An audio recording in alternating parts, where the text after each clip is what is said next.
আমার নবীজি জীবনে একবার হজ করেছেন। আমার নবীজি জীবনে একবার হজ করেছেন, হজের মাঠে গেছেন তিনি একবার, আরাফাতের মাঠে একবার গেছেন। তিনি একা যান নাই, তিনি তার স্ত্রীকে সাথে নিয়ে চলে গেছেন। জীবনে একবার হজ করেছেন, স্ত্রীকে সাথে নিয়েছেন। সবচেয়ে কঠিন যুদ্ধ ওহুদের যুদ্ধ হয়েছে, ওহুদের যুদ্ধে রাসূল একা যান নাই, আম্মা জান আয়েশা সিদ্দিকাকে সঙ্গে করে নিয়ে চলে গেছেন। কারণ স্ত্রী হলো ঈমান রক্ষার একটা বিশাল বড় মাধ্যম। ঈমান রক্ষা করার একটা বিশাল বড় মাধ্যম হচ্ছে স্ত্রী। কারণ স্ত্রী পাশে থাকলে পরে ফিতনা হওয়ার সম্ভাবনা কম থাকে, ফিতনা তাকে অ্যাটাক করার সম্ভাবনা থাকে না। স্ত্রী হচ্ছে ঈমানের পাহারাদার বলে আমি আমার ভাষায় বলি, স্ত্রী হচ্ছে ঈমানের পাহারাদার। বউর সাথে থাকলে পরে এদিক সেদিক চোখ যাবে না। আপনি হয়তো ইজি বাইকে, অথবা এটাকে ইজি বাইক বলে না, কি বলে বাইকগুলো চলে না, ইজি বাইকে আপনি চড়েছেন, হঠাৎ করে আপনার স্বামী স্ত্রী সামনে আসেন, কিন্তু সামনে একটা বেগানা মহিলা সুন্দরী ঠোঁটে লিপস্টিক টিপস্টিক লাগায় সামনে বসে গেছে। হঠাৎ করে সেও যাবে, আপনারাও যাচ্ছেন। এখন পাশে বউ বসে আছে, ক্ষমতা কি আছে আপনার যে আপনার দিকে তাকায় থাকবেন? বলেন, হঠাৎ করে আপনি যদি তাকায় থাকেন 29 সেকেন্ড, ধরেন তাকায় আসছেন, আপনি দেখছেন, আপনি হঠাৎ করে হয়তো অন্য কোনো চিন্তা, আপনার চোখটা চলে গেছে, এরকম হয়তো অন্য চিন্তাও চলে যায়, হয়তো ওইদিকে আপনার খেয়াল নাই, কিন্তু এই দৃশ্য যদি স্ত্রীর চোখে ধরা পড়ে, বাইরে কিছু বলবে না, সন্ধ্যা পর্যন্ত কিছু বলবে না, সব ঠিকঠাক।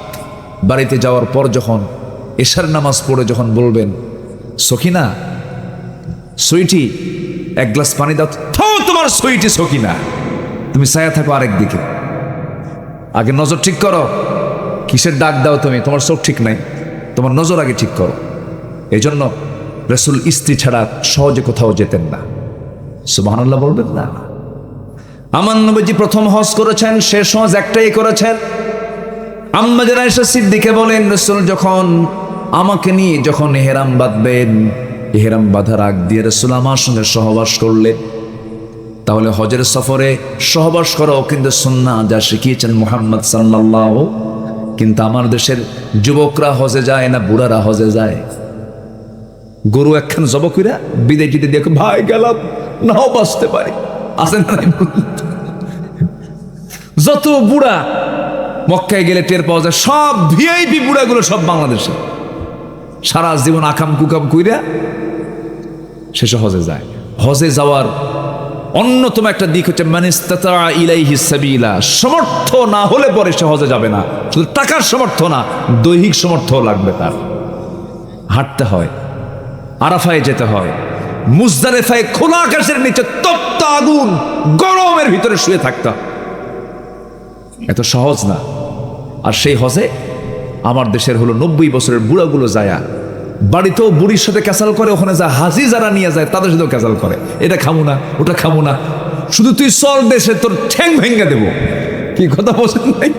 অথচ আল্লাহ বলতেন ফালা রাফাথা ওয়ালা ফুসুকা ওয়ালা জিদালা ফিল হজ, হজে গেলে পরে কোনো ফুসুকি করা যাবে না, কোনো গালিগালাজ করা যাবে না, কোনো তর্ক বিতর্ক করা যাবে না। কিন্তু ওই যে খাবার দিতে একটু দেরি হয়েছে, 2টার জায়গায় 3টা, একটা জায়গায় একটা শর্ট একটা জায়গায় নতুন করে, ধরেন শ্যামনগর উপজেলায় যদি নতুন করে যদি 50 লাখ লোক আসে, বলেন তো আপনার খাবার দাবার ঠিক থাকবে?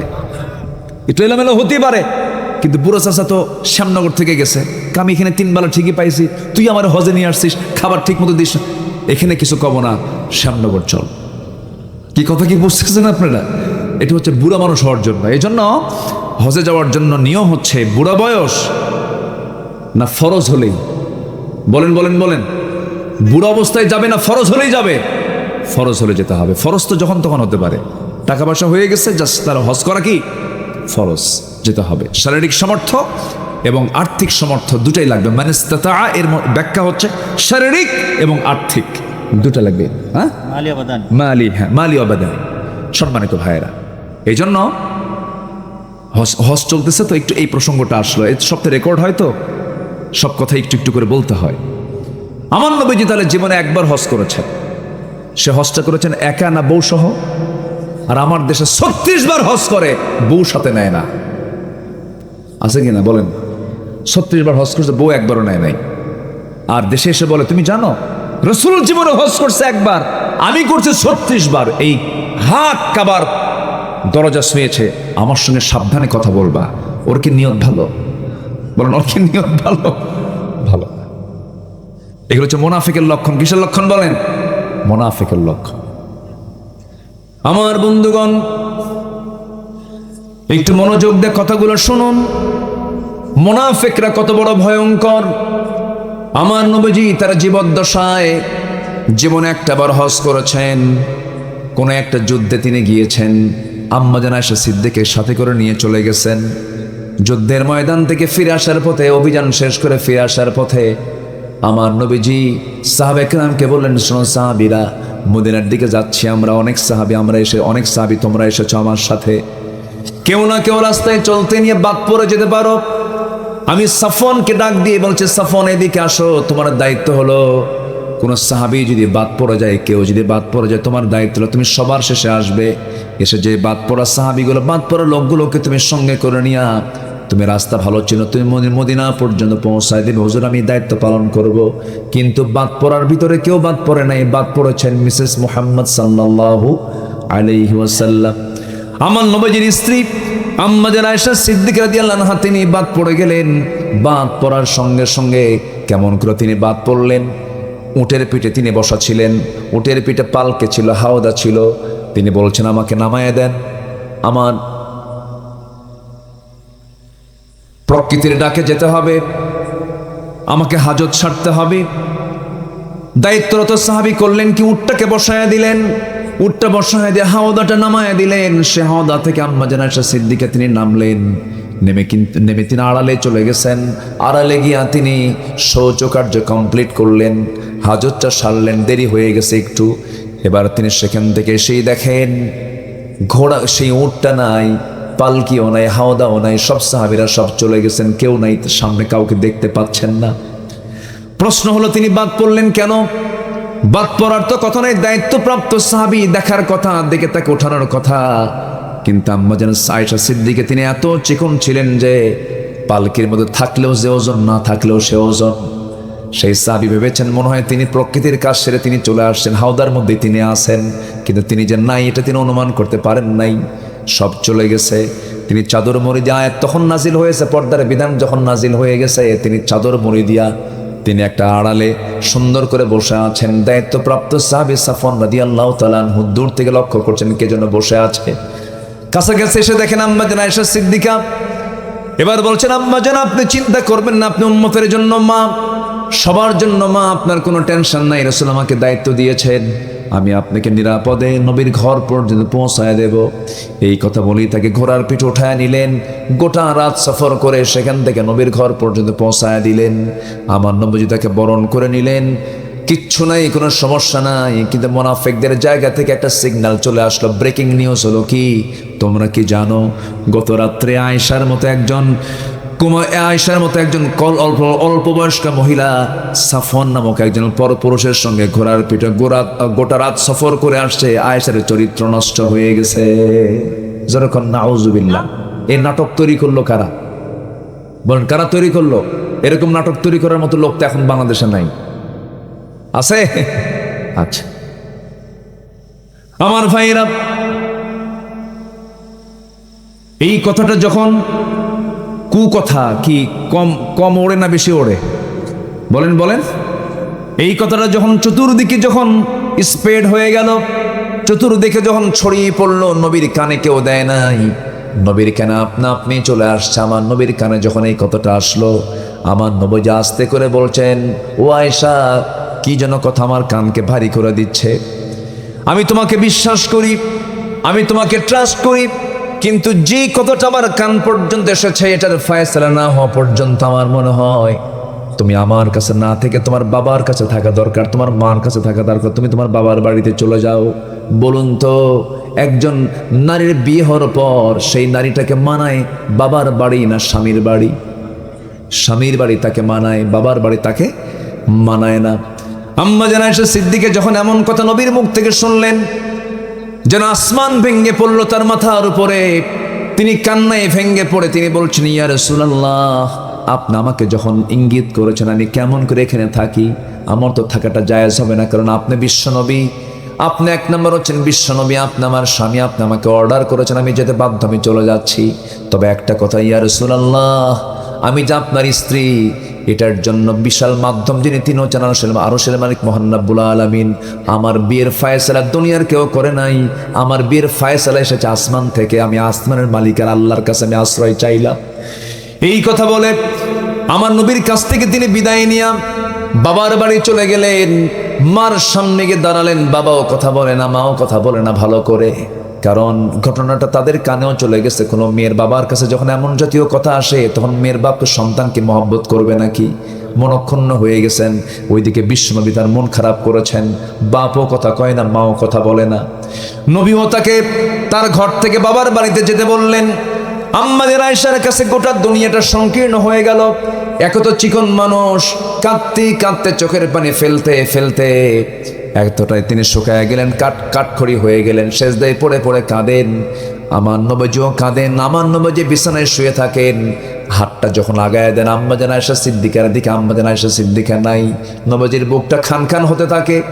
আমার নবীর চোখের পানিতে জায়নামাজ ভিজে যায়, বালিশ ভিজে যায়। গোটা রাত আমার নবীজি কেঁদে কেঁদে অস্থির সময়গুলো পার করেন। আম্মা জান আয়েশাও কাঁদেন। আমার নবীর কান্না দেখে, মন মরা দেখে সাহাবীদেরও মন মরা হয়ে যান। সাহাবীরাও কান্নাকাটি করেন। আমার নবী কাঁদেন, সাহাবীরা কাঁদেন, আম্মা জান আয়েশা কাঁদেন। আর মুনাফিকরা ওদের কাজ তো এটাই, মানুষকে কষ্ট দিয়ে তারা মজা নেয়। আমার নবীজি আল্লাহর অপেক্ষায় আছেন, আল্লাহ পাক কি ফয়সালা দেন। আমার নবীজি গায়েব জানতেন না, আমার নবীজি গায়েবের মালিক নন। তার বড় প্রমাণ হলো ইফকের ঘটনা। ইন্নাল্লাযীনা জাউ বিল ইফকি উসবাতুম মিনকুম।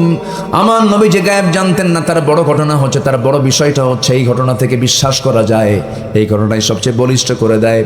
আমার নবীজি অপেক্ষায় আছেন। 40টা দিন পার হতে চলল। আম্মা জান আয়েশা সিদ্দিকের সেজদার মধ্যে পড়ে পড়ে কাঁদেন, আল্লাহর কাছে ফায়সালা চান, আল্লাহ তুমি আমার একটা ফায়সালা করে দাও। আম্মা জান আয়েশা সিদ্দিকা বলেন, আল্লাহ পাক আমাকে 9টা কারণে শ্রেষ্ঠত্ব দান করেছেন। তার মধ্যে অন্যতম কারণ হলো আল্লাহ পাক আমাকে লক্ষ্য করে তিনি একাধিক আয়াত নাজিল করেছে। তায়াম্মুমের আয়াতটা নাজিল হয়েছে তার সামনে, আছে না? আল্লাহ পাক তার চারিত্রিক সনদ দিয়েছেন কোরআনে কারীমের ভিতরে। তার সামনে আল্লাহ পাক কয়েকটা আয়াত নাজিল করেছেন। আম্মা জান আয়েশা সিদ্দিকা বলেন, 9টা কারণে আল্লাহ পাক আমাকে শ্রেষ্ঠত্ব দান করেছেন। নাম্বার 1 হলো আল্লাহ রাসূল আমাকে 9 বছর বয়সে বিয়ে করেছেন। 13 বছরে বধূ হয়ে আমি আমার নবীর ঘরে পদার্পণ করেছি। আমার নবীর বয়স যখন 50 বছরের বেশি, সেই সময় আম্মা জান আয়েশা সিদ্দিকার বয়স মাত্র 13 বছর। 13 বছর বয়সে আমার নবীর ঘরে তিনি নববধূ হয়ে তিনি পদার্পণ করেছেন। আমার বন্ধুগণ, আমার দেশে 13 বছরের 14 বছরের কোনো মেয়ের বিয়ে হলে পরে রাষ্ট্রীয় আইন এটা কি বৈধ না অবৈধ? অবৈধ। তাহলে রাষ্ট্রীয় বিধানে যদি অবৈধ হয়, তাহলে অবৈধতার তালিকায় রাসূল কি পড়ে যাচ্ছেন না বলেন তো? আমার দেশের আইনে তাহলে অবৈধ কাজ হয়ে যাচ্ছে আমার নবীজির, কারণ তিনি 13 বছরের বয়সে আম্মা জান আয়েশা সিদ্দিকাকে তিনি স্ত্রীত্বে বরণ করে নিয়েছেন। তাহলে আমার দেশে এরকম ঘটনা কি আছে? 14 বছর 15 বছরের বয়সের একটা মেয়ে 10 দিন যাবত একটা পুরুষের সঙ্গে নিখোঁজ। এটা তো মনে হয় শ্যামনগর সাতক্ষীরার দিকে নাই, আছে? আচ্ছা, নিখোঁজ হওয়া ভালো না বিয়ে হওয়া ভালো? নিখোঁজ হওয়া ভালো না বিয়ে হওয়া ভালো? তো দেশের আইন করা হয়েছে বিয়ের জন্য না নিখোঁজ হওয়ার জন্য? নিখোঁজ হয়ে হেরে যাওয়া ভালো, কিন্তু বিয়ে কিন্তু অবৈধ, বিয়ে হওয়া যাবে না। কি আইনের সাইজ দেখেন। নিখোঁজ হওয়া বোঝে, প্রেম বোঝে, ভালোবাসা বোঝে, নোংরামি বোঝে, সেনা বোঝে, বিয়ে হওয়া যাবে না, কারণ সে অবুঝ, বোঝে না। বরং আমার নবীর উপরে তারা কটাক্ষ করে বলেছে যে রাসূল ছিলেন জেনাকার। এতগুলো বউ কেন? এত অল্প বয়সে মেয়ে কেন? এই সমস্ত বাজে কথা যারা বলেছে এ পর্যন্ত 54 বছরে বাংলাদেশে, উচিত ছিল তাদেরকে প্রকাশ্যে ধরে শুট করে দুনিয়া থেকে বিদায় করে দিয়ে ওদের রক্ত মাংস হাড় হাড্ডি কুত্তা বিলাই দিয়ে খাওয়ানো দরকার ছিল। কিন্তু কে শোনে কার কথা? আল্লামা সাইদিকে হত্যা করা হয়েছে। ফেরেশতা চরিত্রের মতিউর নিজামীকে ফাঁসির কাস্টে ঝুলিয়ে মারা হয়েছে। আল্লাহর লোকের ফাঁসি হলো আমার দেশে, নাস্তিক কুলাঙ্গারদের ফাঁসি হলো না আজ পর্যন্ত। আমাদের কি বসে থাকার কোনো সুযোগ আছে? সামনের দিন হচ্ছে ইসলামের দিন, জোরে বলি ইনশাআল্লাহ। সামনের দিন হলো কোরআনের বিজয়ের দিন। সেই বিজয় মিছিলে থাকার জন্য যদি আরো জান মাল দিতে হয়, সবাইকে রাজি আছো মুসলমান? রাজি আছেন কারা কারা? হাত উঁচু করে দেখা।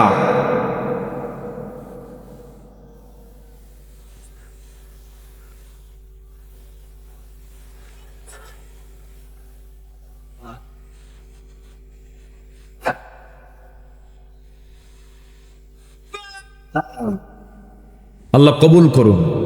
আমার নেতা তোমার নেতা, আমার আদর্শ তোমার আদর্শ, মুহাম্মদ সাল্লাল্লাহু আলাইহি ওয়াসাল্লাম। রাসূল বিয়ে করেছেন, একাধিক বিয়ে করেছেন। আচ্ছা, একাধিক বিয়েটা সহজ না একটা বিয়ে সহজ? বলেন কোনটা সহজ? একটা বিয়ে সহজ, একাধিক বিয়ে কি? রাসূল যদি কঠিনটা করেন, কঠিনটা যে করে তার কি সহজটা কি জটিল না কঠিন? যেটা জটিল হয়, যিনি জটিল পারেন তিনি কি সহজটা পারবেন না? পারবেন। তিনি কঠিনটা করেছেন, একটা তো সহজই। আমার নবীজির স্ত্রী একাধিক ছিল। প্রথম স্ত্রী ছিলেন আম্মা জান খাদিজা, রাসূল ছিলেন তার চতুর্থ নাম্বার স্বামী ছিলেন তিনি। আম্মা জান খাদিজার জীবনে 4টা পুরুষ এসেছিল, চতুর্থ পুরুষ হচ্ছেন মুহাম্মদ সাল্লাল্লাহু আলাইহি ওয়াসাল্লাম। আর আমার নবী হলেন তখন 25 বছরের টকবকে যুবক, বিশ্বের সেরা সুদর্শন 100 জন জান্নাতি পুরুষের শক্তি আল্লাহ পাক যার মধ্যে দিয়েছেন তিনি হচ্ছেন আমার নবী মুহাম্মদ সাল্লাল্লাহু আলাইহি ওয়াসাল্লাম। সেই নবীর স্ত্রী প্রথম ছিলেন হলো একজন বিধবা নারী। আমার নবীর বয়স 25 আর ওনার বয়স হচ্ছে, আম্মা জান খাদিজার বয়স হচ্ছে 40 বছর। কত বছরের ডিফারেন্স? 15 বছরের ডিফারেন্সের এই বিধবা নারীর সাথে তিনি জীবনের 24টা বছরও তিনি কাটিয়েছেন, দ্বিতীয় কোনো বিবাহ করেন নাই। রাসূল বলেন, আমার খাদিজা যদি জীবনের শেষ বসন্ত পর্যন্ত আমার সঙ্গে থাকতো, সে যদি বেঁচে থাকতো, আল্লাহ পাক আমাকে দ্বিতীয় কোনো বিবাহের তিনি অর্ডার দিতেন না। আমার আয়েশাই যথেষ্ট ছিল। জোরে কারণ সুবহানাল্লাহ। ওরা তো শয়তানগুলো তো এগুলো জানে না। শয়তানগুলো এগুলো জানে? এগুলো জানে না, না জেনে না বুঝে কথাগুলো বলে। আম্মা জান আয়েশা সিদ্দিকাকে রাসূল বিয়ে করেছেন, আল্লাহ তাআলা নিজে অর্ডার দিয়েছেন আপনি আয়েশাকে বিয়ে করেন। 6 লক্ষ হাদিসের হাফেজা ছিলেন আম্মা জান আয়েশা সিদ্দিকা রাদিয়াল্লাহু তাআলা আনহা। 6 লক্ষ হাদিসের হাফেজা। তো রাসূল যে বিশ্বনবী, তার হাদিসগুলো সংরক্ষণ করতে হবে না? ঘরের স্ত্রীর কাজ কি বাইরের পুরুষ সাহাবীদের হবে? আসতে বলে হবে, হবে। শরীয়তকে পূরণ করার জন্য অবশ্যই আল্লাহ পাকের সিদ্ধান্তই চূড়ান্ত সিদ্ধান্ত। রাসূল আপনি বিয়ে করেন। আরেকজন পালক পুত্রের স্ত্রীকে তিনি বিয়ে করেছিলেন।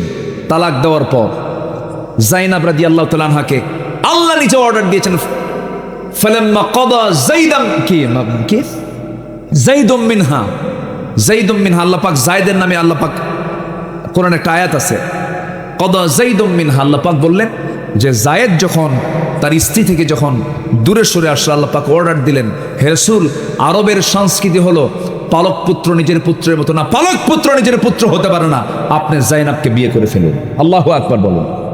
সেই কুসংস্কারকে উৎখাত করার জন্য আল্লাহ পাক তাকে বিয়ের ইঙ্গিত দিয়েছেন। তাহলে আমার নবীজির বিয়ের ইঙ্গিতে সবসময়ের জন্য হুকুম ছিল কার? আসতে বলবেন না কার? আল্লাহ পাকের হুকুম ছিল। না জেনে না বুঝে এই সমস্ত কথাগুলো বলে সমাজে বিভ্রান্ত সৃষ্টি করা হয়।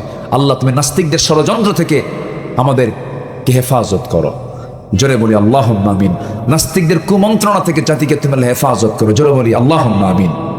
সম্মানিত ভাইয়েরা, আমার নবীজি অপেক্ষায় আছেন যে আল্লাহর ফয়সালা কখন আসে। ওমান ইয়াতাওয়াক্কাল আলাল্লাহ, যে ব্যক্তি আল্লাহর প্রতি ভরসা রাখে, ফাহুয়া হাসবু, তার জন্য এটাই যথেষ্ট। আল্লাহু আকবার বলেন। আমাদের ভরসাকে, আমাদের রক্ষাকারীকে, আমাদের হেফাজত করবেন কে? আল্লাহ তাআলা। আম্মা জান আয়েশা সিদ্দিকা বলেন, আমি শ্রেষ্ঠ 9টি কারণে 13 বছরের বয়সে আমি নববধূ হয়ে নবীর ঘরে পদার্পণ করেছি। আল্লাহ পাক আমার শানে আয়াত নাজিল করেছেন। আমি জিব্রাইলকে নিজের চোখে দেখেছি। আমি রাসূল একই চাদরের নিচে শুয়ে থাকতাম, জিবরিল আমিন ওহী নাজিল করতেন, আমি থাকা অবস্থায় আমি নিজে এটা উপলব্ধি করতে পেরেছি। আম্মা জান আয়েশা সিদ্দিকা বলেন, আমি নিজেকে ধন্য মনে করি, রাসূল তার জীবনের শেষ বিদায়টা তিনি গ্রহণ করেছেন, বিদায় নিয়েছেন, মৃত্যুবরণ করেছেন আমার ঘরে এসে। আমি নিজেকে ধন্য মনে করি। আমার নবীজি আমার কাছে বলেছেন, আয়েশা আমার মাথা প্রচন্ড ব্যথা করছে, মাথার চুলগুলো পানি দিয়ে ভিজিয়ে দাও। আমি নিজে ভিজিয়ে দিয়েছি। আমি আমার উরুতে নবীর মাথা রেখে দিয়েছি। বালিশ তিনি পছন্দ করেন নাই, আমার ঘরকে তিনি চুজ করলেন। এরপরে বলছেন, আয়েশা মুখে কেমন যেন গন্ধ গন্ধ ভাব মনে হয়, একটা মেসওয়াক এনে দাও তো। নবীর কাছে মেসওয়াক ছিল না। আমি আমার বড় ভাই আব্দুর রহমানকে ডাক দিলাম, একটা মেসওয়াক এনে দেওয়া হলো। সেই মেসওয়াকটা আমি রাসূলকে আগে না দিয়ে আমি মুখের মধ্যে সেই মেসওয়াকটা নিয়ে চাবায়া চাবায়া নরম করে দিলাম। কিছু থুতু কিছু থুতু এই মেসওয়াকের লাগায় লাগানো ছিল। নবীজির হাতে মেসওয়াকটা দিলাম নরম করে। আমার নবীজি মেসওয়াকটা নিলেন।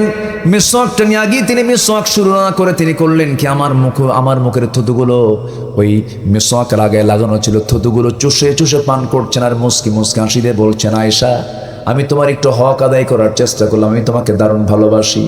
আমি আয়েশা নিজেকে ধন্য মনে করি, রাসূল তার জীবনের শেষ খাবার খেয়েছেন। আমি আয়েশা আমার মুখের লালা জোরে কান সুবহানাল্লাহ। আমার নবীজি আম্মা জান আয়েশা সিদ্দিকে খুব পছন্দ করতেন। রাসূল বলেন, সুরিদ খাবার যেমন শ্রেষ্ঠ খাবার, আমার স্ত্রীর মধ্যে আমার আয়েশা হলো আমার শ্রেষ্ঠ স্ত্রী, আমি তাকে খুব ভালোবাসি। আম্মা জান আয়েশা বলেন, আমি এই কারণে শ্রেষ্ঠ। আরেকটা হচ্ছে রাসূল তার জীবনের শেষ বাক্যালাপ করেছেন কারো সঙ্গে নয়, আমার সঙ্গে তিনি শেষ বাক্যালাপ করেছেন। নবীজি পারিবারিক মানুষ ছিলেন, পরিবারকে সময় দিয়েছেন। বিশ্বনবী, গোটা বিশ্ব জগতের জন্য তাকে রহমতের নবী করে পাঠানো হলো, অথচ আমার নবীজির শেষ বিদায় হয়েছে সাহাবীদের সামনে না, স্ত্রীর সামনে। বলেন কার সামনে? কত বড় পারিবারিক লোক ছিলেন, কত বড় পরিবার কিনে তিনি সবসময় তিনি পেরেশান থাকতেন। আম্মা জান আয়েশা সিদ্দিকা বলেন, রাসূল যখন দুনিয়া থেকে বিদায় নেবেন, এরপরে বলছেন, আয়েশা বুঝি মালাকুল মত আমার দরবারে হাজির হয়ে গেছে, আমি মারা যাব। আমার কলিজার টুকরা মেয়ে ফাতিমাকে ডাক দাও। মেয়েদেরকে ডাক দিচ্ছেন, বিদায় নিচ্ছেন। ফাতিমার কাছ থেকে বিদায় নিয়ে বলছেন, ফাতিমা রে আমি দুনিয়া থেকে বিদায় নিতেছি, কান্না করিস না, কান্নার কোনো দরকার নাই রে ফাতিমা। আমি দুনিয়া থেকে বিদায় হব, আমার পর তোমার দুনিয়া থেকে বিদায়ের সময় হয়ে যাবে। দুনিয়াতে তুমি আমার কাছাকাছি ছিলা, আমি তোমাকে নিয়ে আলমে বারজাখ, তুমি আমার কাছাকাছি থেকে যাবা। জোরে কোন সুবহানাল্লাহ। ফাতিমার কান্না থেমে গেল, বিদায় দিয়ে দিলেন। এবার বলছেন, ও আয়েশা আমার উম্মতকে রেখে আমি চলে যাচ্ছি, আমি যে কোনো মুহূর্তে দুনিয়া থেকে বিদায় নিয়ে নেব। আয়েশা আমি দুনিয়া থেকে যেহেতু বিদায় নিয়ে নিচ্ছে, দেখো তো আমার ঘরের মধ্যে কোনো কিছু আছে নাকি। তন্ন তন্ন করে খুঁজে 6টা স্বর্ণের টুকরো পাওয়া গেল, হাতের তালুতে নিয়ে বলছেন, আয়েশা রে এতটুকু সম্পদ আমি দুনিয়াতে রেখে যেতে চাই না, এতটুকু সম্পদ আমি দিন কায়েমের কাজে আমি আল্লাহর পথে দান করে বিদায় হতে চাই। দান করে দিলেন। এরপরে বলছেন, আমার উম্মতকে জানায় দিবা। সর্বশেষ একটা কথা বললেন, আয়েশা একটা হাদিস তোমাকে জানিয়ে দেই। আমার নবীজির শেষ হাদিস বর্ণনা করেছেন সাহাবীদের কাছে না স্ত্রীর কাছে? স্ত্রীর কাছে তিনি সর্বশেষ হাদিস বললেন, আয়েশা সর্বশেষ একটা হাদিস তোমাকে জানায় দিচ্ছি, আমার উম্মতকে আমি খুব ভালোবাসি, আমার উম্মতরা যেন কখনো 5 ওয়াক্ত নামাজ না ছেড়ে দেয়। যেরকম সুবহানাল্লাহ। নামাজ পড়বেন কারা কারা? বলুন, ইয়া আল্লাহ আমাদেরকে 5 ওয়াক্ত সালাত আদায় করার তৌফিক তুমি আল্লাহ দিয়া দাও। জোরে বলি আমিন, আরো জোরে আমিন, আরো জোরে আমিন। হাত নামান। আমার নবীজি অপেক্ষায় আছেন আমি আয়েশাকে কখন নিয়ে আসবো। আয়েশার ব্যাপারে কি ফয়সালা হয়, আল্লাহর পক্ষ থেকে আয়াত নাজিল হয়ে গেছে। তার পক্ষে যখন আয়াত নাজিল হয়ে গেল, সঙ্গে সঙ্গে আমার নবীজির আনন্দ দেখে কে চিৎকার মেরে মেরে দৌড় মেরে মেরে চলে গেছেন শ্বশুর বাড়িতে। স্ত্রীকে ডাকছেন, স্ত্রী ডাকে সাড়া দেন না। শাশুড়িকে ডাক দিলেন, শাশুড়িকে বললেন, আমার আয়েশা কোথায়? ওই যে ঘরে আছে। তিনি ঘরের মধ্যে চলে গেছেন। ডাকছেন আয়েশা, কোনো জবাব নেই। বলছেন, হোমায়রা, লাল টুকটুকে হোমায়রা। আমার নবীজি শুধু স্ত্রীদেরকে ডাকতেন না, নাম ধরে গুণবাচক শব্দ প্রয়োগ করতেন। লাল টুকটুকরা, ও পবিত্রা, তাহেরা বলে ডাকতেন। আম্মা জান খাদিজাকে, আয়েশাকে ডাকতেন হোমায়রা বলে। সুন্দর করে যখন ডাক দিয়ে বলছেন, আয়েশা তোমার পক্ষে আল্লাহর পক্ষ থেকে আয়াত নাজিল হয়ে গেছে, তুমি পুত পবিত্রা, তোমার কোনো দোষ নাই, তোমার কোনো অপরাধ নাই, তোমার কোনো কালিমা নাই। সঙ্গে সঙ্গে আম্মা জান আয়েশার মুখে কোনো হাসি নাই।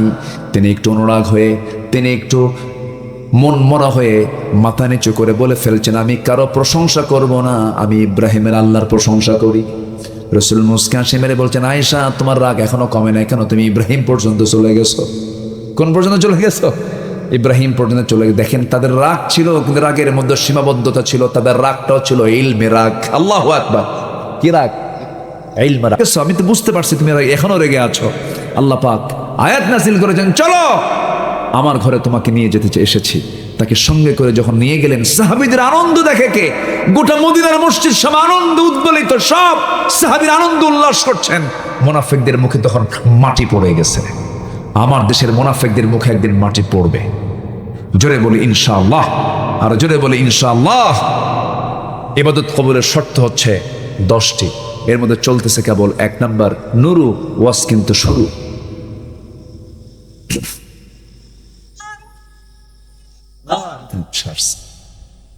মানে উনিও শুরু করলেন, খুব ভালো। হ্যাঁ, কি বলতেছে? জায়গা জায়গা উঠতেছে, মাশাআল্লাহ। আপনি ছাতা নিয়ে আসছেন, লক্ষণ কি? মানে বৃষ্টি আসুক, সব জায়গায় থাকে ছাতা দিয়ে, মানে বৃষ্টিও সেভ হয়, আবার লাঠিরও কাজ হয়। মাশাআল্লাহ। চাচা আপনি বসেন, ভয় পাওয়ার কোনো কারণ না, আমি শেষ করে দেব। নাম্বার 2 হলো নামাজে অলসতা ত্যাগ করতে হবে। ইবাদত কবুলের জন্য নামাজে অলসতা নিয়ে আসা যাবে না।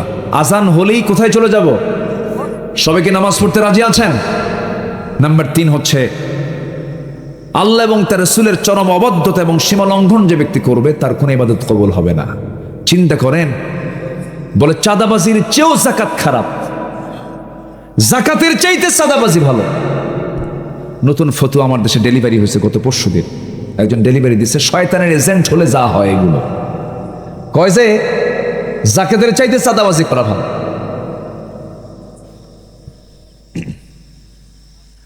সম্মানিত ভাইয়েরা, নাম্বার 4, আল্লাহর সাথে যদি কোনো বান্দার শিরিক থাকে, শিরিক যদি করে থাকে, শিরিকের কোনো গুনাহ আল্লাহ পাক মাফ করেন না, এবং মুশরিকের কোনো দোয়া আল্লাহ রাব্বুল আলামিন কবুল করেন না। অনেক লম্বা লম্বা কথা ছিল, আমি যে পয়েন্ট তুলেছি এটা 3 দিন হলে ভালো হয়, কিন্তু আজকে তো আমরা 1 রাত পেয়েছি। উনি বুঝতেছে যে আলোচনার মানে ব্যাপ্তিটা কত বড় হতে পারে, কিন্তু আমার সুযোগ নাই, আমি শেষ করে দিচ্ছি পয়েন্ট আকারে। নাম্বার 5 হলো সামনে এবং পেছনে যারা পরনিন্দা করে বেড়ায়, সূরা হুমাজা, সূরা লুমাজার মধ্যে আল্লাহ পাক এটা স্পষ্ট করেছেন, ওয়াইলুল লিকুল্লি হুমাজাতিল লুমাজাহ আল্লাযী জামাআ মালান ওয়া আদ্দাদাহ। নাম্বার 6 হলো আল্লাহকে যারা ভুলে থাকে এবং মন্দ কাজের যারা আদেশ করে, ইয়ামুরুনা বিল মুনকার ওয়া ইয়ানহাউনা আনিল মারুফ, এই চরিত্র যাদের মধ্যে থাকবে আল্লাহ তাদের কোনো ইবাদত কবুল করবেন না। এটা কার ওয়াদা? আসলে কার ওয়াদা? নাম্বার 7, শয়তানের পদাঙ্ক যারা অনুসরণ করবে।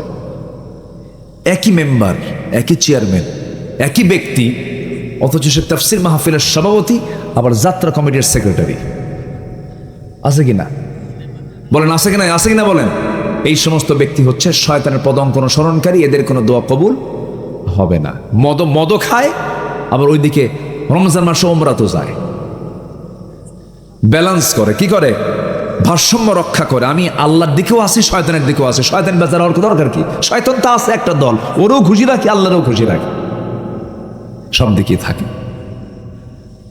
মরহুম মখবুর মীর হাবিবুর রহমান যুক্তিবাদী রাহিমাহুল্লাহ মারা গেছেন, এই তো 3-4 মাস হয়েছে মারা গেছে। আল্লাহ তুমি তার কবরটাকে জান্নাতের নূর দিয়ে মুনাফফার করে দাও।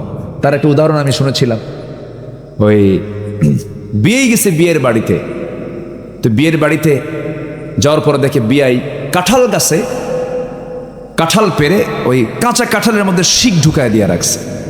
তো বলছে, বিয়াই আপনি এগুলো কাজ করছেন, কোনো কাঁঠাল পাকে না তো, শিকটা ঢুকায় দিলে কাঁঠালটা দ্রুত পেকে যায়। কাঁঠাল পাকার কিন্তু এটা একটা মানে কৌশল, খুব দ্রুত পাকার জন্য এরকম শিক ঢুকায় দিলে পেকে যায়, এটা সিস্টেম। তো পরে আবার এই বিয়ে গেছে ওই বিয়ের বাড়িতে, ওই বিয়ের এলাকায় আবার কাঁঠাল হয় না, হয় হলো তরমুজ। কি হয়? তরমুজ। তরমুজ আর পাকে না, তো এই সিস্টেমটা সে এখন শিখে গেছে, তরমুজের মধ্যে ঢুকায় দিছে সে। কি কথা কি বুঝতেছে না? তরমুজ কি পাকবে না পচবে? বলেন, পাকবে না পচবে? সব জায়গায় ব্যালেন্স করে আপনি চলতে পারবেন না। যেটা হারাম, হারামকে হারাম বলতে হবে, হালালকে হালাল বলতে হবে। হারামকে বাদ দিতে হবে, হালালকে ধরতে হবে। হারামকে বর্জন করতে হবে। হারামকে লালন করে হালাল গ্রহণ করলে পরে সেই হালাল গ্রহণ আল্লাহর দরবারে মঞ্জুর হবে না। আগে সুদ বাদ দেন, এরপরে আপনি সেজদা যেটাই দিবেন সেই সেজদা আল্লাহর দরবারে কবুল হয়ে যাবে। জিনা বাদ দেন, আপনি যা বলবেন আল্লাহ পাক তাই কবুল করে নেবেন। সম্মানিত ভাইয়েরা, নাম্বার 8 হচ্ছে রিয়া বা লোক দেখানো ইবাদত করা যাবে না। নির্বাচন আসলে পরে দেখেন না, নির্বাচনের প্রার্থী এবার 300 আসনে ধরুন 700 জন, এই 700 জন প্রার্থীর মাথায় নির্বাচনের আগে টুপি ছিল কি ছিল না? এখন কি সবার টুপি আছে? কিছু লোকের আছে, যাদের আগেও ছিল এখনো আছে, কিন্তু কিছু লোকের নাই। কেন নাই জানেন? নির্বাচন চলে গেছে, টুপিও চলে গেছে। এটা হচ্ছে লোক দেখানো। হাইরে কি চেহারা তাদের! ওমরায় চলে গেছে আগে, ওমরায় যায়া ওই দাড়ি আর কাটে নাই, সে দাড়িগুলো সাদা সাদা দাড়ি খোসা খোসা হয়ে গেছে, কদম ফুল মার্কা দাড়ি, মুখের দাড়ি, মাথার টুপি সাদা, পাঞ্জাবি সাদা, পায়জামাও সাদা, সব সাদা। চেহারার দিকে তাকায় মনে হয় কেবলই জিবরাইল আসমান থেকে নাজিল হয়েছে। কিন্তু এগুলো হচ্ছে নির্বাচনের আগে লোক দেখানো। আমাকে দেখে যেন মানুষ একটু দিলটা নরম করে, না লোকটা ভালোই হয়ে গেছে। এটা হচ্ছে ভোট চাওয়ার ধান্দা, ঠিক কিনা বলেন? এই সমস্ত লোক দেখানো যারা কাজ করবে, আল্লাহ পাক বলছেন এরা প্রতারক, এরা ধোঁকাবাজ, এদের কোনো দোয়া আমি আল্লাহ রাব্বুল আলামিন কবুল করব না। ইন্নাল মুনাফিকিনা ইখাদিউনা আল্লাহ ওয়া হুয়া খাদিউহুম ওয়া ইযা কামু ইলাস সালাতি কামু কুসালা। আল্লাহু আকবার। আমার বন্ধুগণ, নাম্বার 9 হলো যারা কুফরি করবে তাদের কোনো ইবাদত কবুল হবে না। নামাজ পড়ে, রোজা রাখে, আল্লাহর আইন প্রতিষ্ঠিত হোক জমিন, এটা চায় না, এটা কুফরি করে। এটা কি বলে? কুফরি করা। ইন্নাল্লাযীনা কাফারু লান তুগনিয়া আনহুম আমওয়ালুহুম ওয়ালা আওলাদুহুম মিনাল্লাহি শাইআ ওয়া উলাইকা হুম ওয়াকুদুন নার। জোরে বলুন আল্লাহু আকবার।